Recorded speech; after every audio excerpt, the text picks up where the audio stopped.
How's it going there, guys? James here from Butler Farms, out here on another work day afternoon, just finishing up my little project. If you watched my last videos, I told you that I have invested in some nut trees, hazelnut and chestnuts, and I put the hazelnuts in yesterday, got the chestnuts in today, guys. I've got dirty hands and sweat dripping off my nose, so it's a good day. It's better than work, I can promise you. But I'm down here in the holler, and I had to readjust a little bit. The hazelnuts are right up there. You can see how bad this land falls off, and when I say the holler, I really mean it. The hazelnut trees are right up there, those three, and I was going to put the chestnut trees on this side right before the ditch, before it drops off into where my garden is. The problem is, when I got to doing some more research, I realized that was not going to work, because right over here is east, and so the line of travel of the sun would go that way, and these chestnut trees are going to get so big that, number one, they're going to shade out anything that I plant up above them. I'll tell you more about them in just a minute.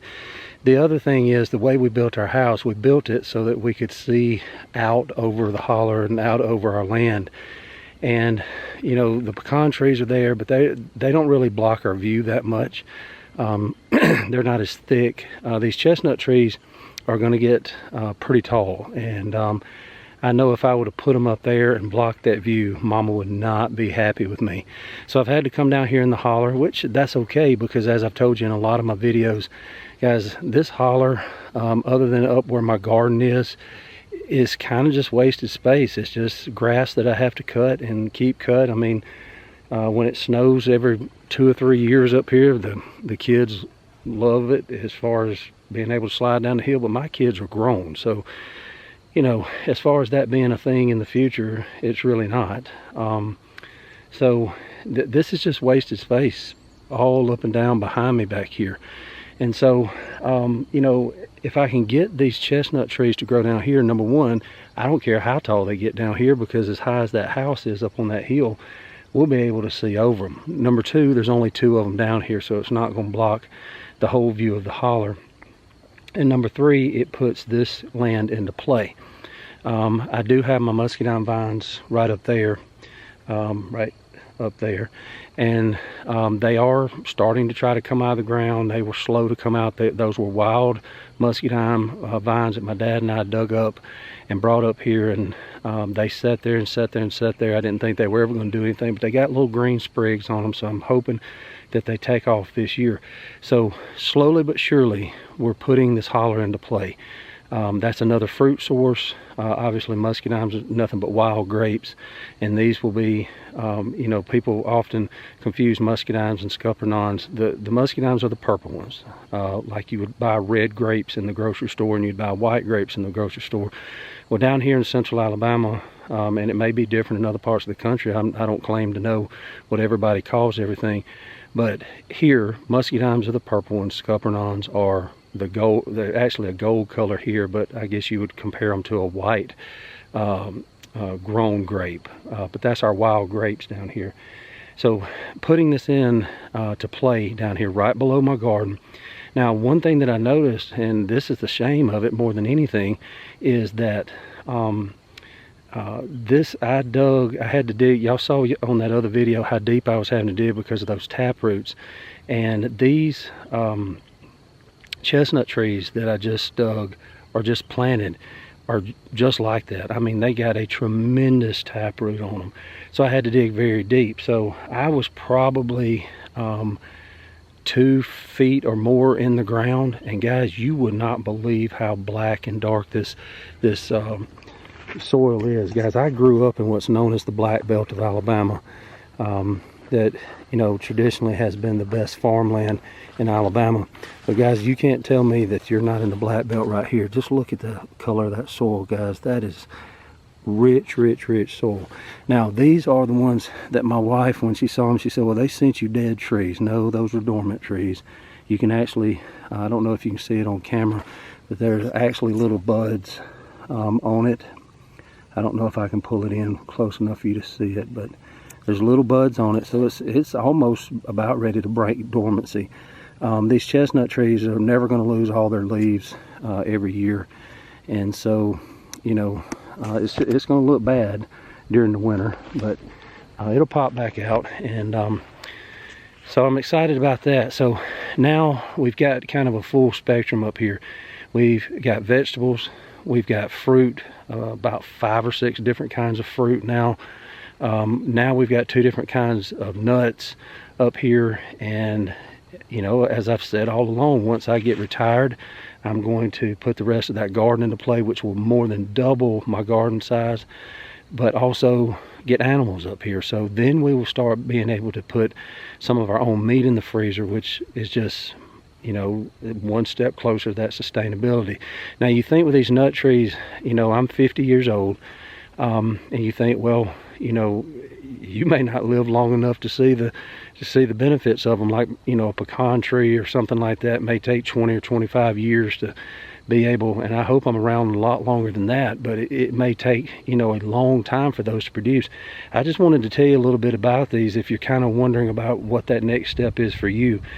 These chestnut trees are one of the quickest growing trees there is. This is a hybrid chestnut, and according to the nursery where I got these, they will actually start producing nuts in about 2 to 5 years. Now obviously that's not going to be a bumper crop, that's not going to max out at the beginning, but you will start getting chestnuts in 2 to 5 years. I don't know where you're going to find another tree that will do that. Even my fruit trees with my pears and my apples, guys, those trees are about 3 years old now, and I think I had 2 little pears on them last year. So, you know, they may start producing a little bit this year, but nothing like that. Another thing about these chestnuts, you know, in the South, where we hunt, you know, for instance, this past deer season, we didn't hardly see any deer in our green field. You would think deer would just flock to that because it's something green in the winter. The problem we had was we had a humongous acorn crop this year.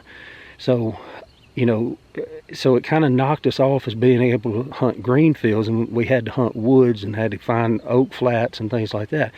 But the thing with oaks is they're not going to do that every year. They will produce heavy, and then it may take a year or 2 years, and then they'll produce heavy again. So it's not an every year thing. They'll produce some every year, but not to that level. So next year during deer season, they may eat our green fields down to the ground because there's not as many of those white oak acorns and stuff in the woods as there are now. These chestnuts will produce every single year. Every single year. They do not take a year off. So once they start producing, it's going to be an every year crop. Another thing about them is they have no tannins. So instead of it being like, you know, I don't know anybody that eats acorns, but you know, some acorns have higher tannin levels than other, and they're bitter and that kind of thing. These chestnuts are not going to be that. So it's an every year crop. They're going to be sweet to eat. And you know, the nursery even told me that by the first growing season, those trees that I just planted that are only about a foot high right now will be 6 to 8 feet high next year.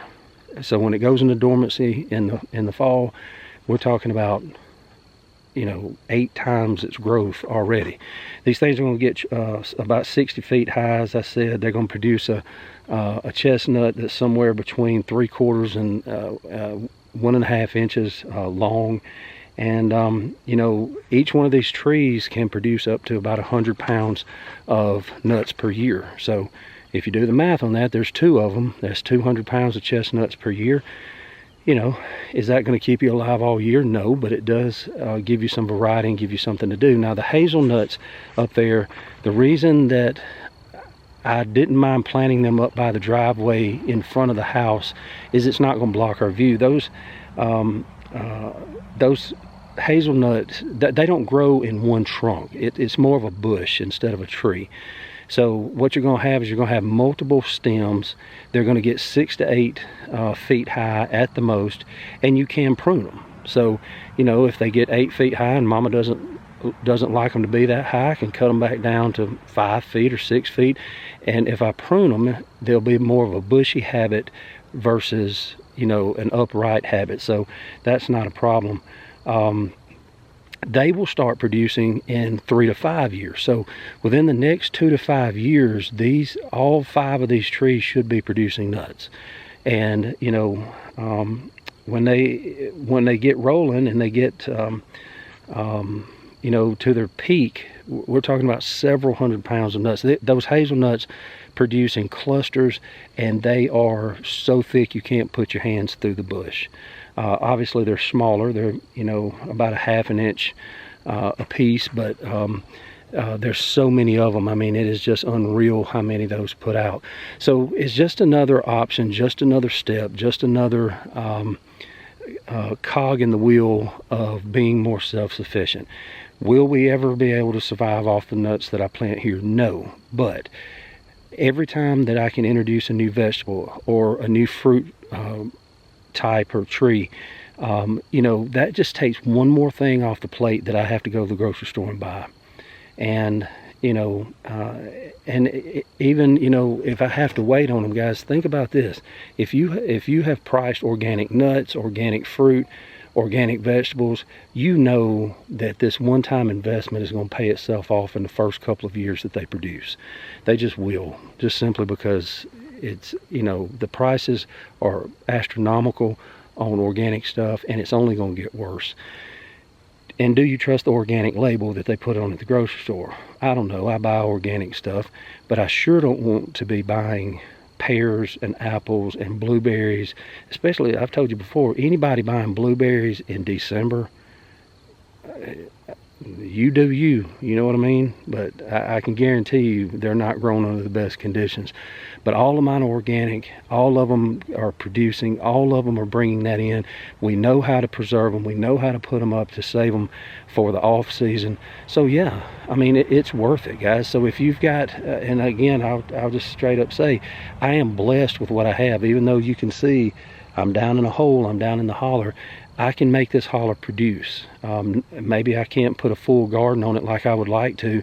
I would like to have a garden over this entire, I don't know, 4 or 5 acres that's open here, but I can't do that. But I can make it produce, just like putting those raised beds right over there on that one little flat spot. That my onions are already taken off, and so that's one more thing that I don't have to put in my in-ground garden, and I made my space work for me. So anywhere that you can put something, even if it's in a pot on the patio, grow something. Grow something. Keep the chemicals off of it, take care of them, baby them, you know, do what you have to do and enjoy it. And when, you know, if you can only have 2 tomato bushes on your patio in your little backyard, then do that. And then enjoy that tomato sandwich like you'll never see another one. So I'm gonna get off here. It's been a good day. Like I said, got my hands dirty. Love that. And I'm done putting the nut trees in. But what Mama don't know is, since I didn't get to plant the chestnuts up there, and I've got that whole space on this side of you know, the yard before it gets to that ditch, there may be some more hazelnuts going in there next year. We'll just have to see if I can get around so that she doesn't know that I'm doing that. But she really doesn't care what I do out here, as long as I don't block her view. So anyway, guys, don't forget to like, subscribe, and share. Hit that thumbs up button. Tell a friend. Let's keep this thing growing. And until next time, don't forget, we love you. God bless you. This is James from Butler Farms, and we'll be seeing you.